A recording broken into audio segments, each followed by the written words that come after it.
Kaibigan, isang pinagpalang hapon sa'yo, kaibigan. Kaibigan, medyo natagalan tayo bago nakapag-review dahil katatapos lang natin ang ating major operation, no? Yung ating open heart surgery.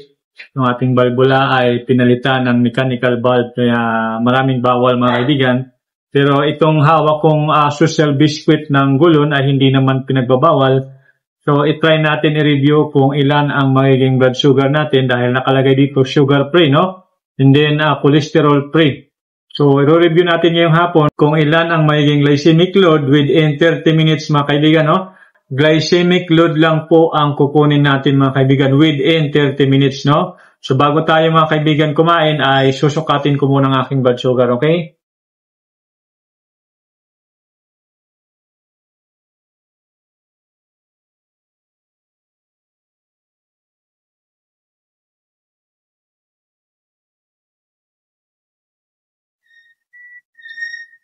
Ayan. Kita dyan? Okay, so ang ating blood sugar ngayon ay 132 mg per deciliter, mga kaibigan. Ayan. So, kakain tayo, mga kaibigan, no? Kakain tayo ng gulon,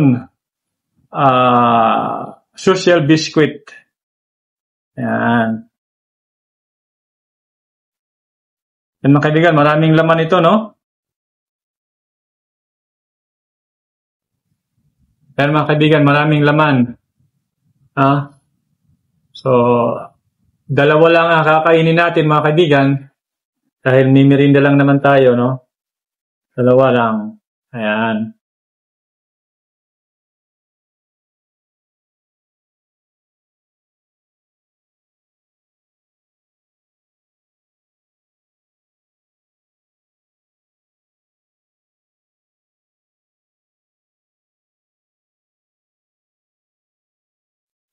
Ayan, mga kaibigan, tapos tayo kumain 4:36 ng hapon, no? 4:36.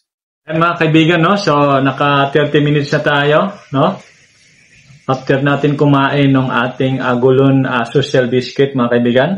So, kukunin natin yung ating glycemic load within 30 minutes, mga kaibigan, okay? Ito na.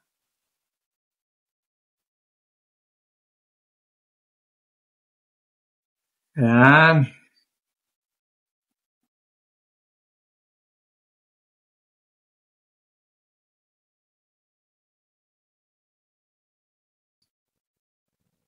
Ngayon ay 110.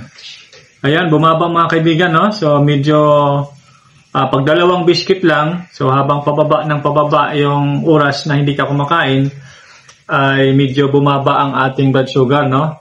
So, dahil nga ngayon ay alas 5 na ng hapon, so simula kanina, tanghali, at ngayon lang tayo kumain, no? Ng 2 pirasong biscuit lang. So, hindi masyadong pagbigay ng impact o nakapag-shoot up ng ating blood sugar dahil 2 piraso lang ang kinain natin, no? So, ayan, mga kaibigan, ilalagay ko lang dyan sa description, no? Kung gusto nyo ring subukan ang ating gulon social biscuit, mga kaibigan. So, disclaimer lang po, iba-iba po ang result ng bawat taong kumakain.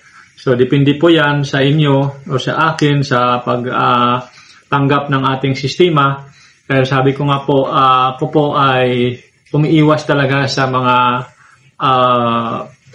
carbohydrates na matataas ang carbohydrates, mga kaibigan. Okay? So, sa 2 biscuit na maliliit na yan, ay hindi siya nagpaangat ng aking blood sugar, mga kaibigan. Okay?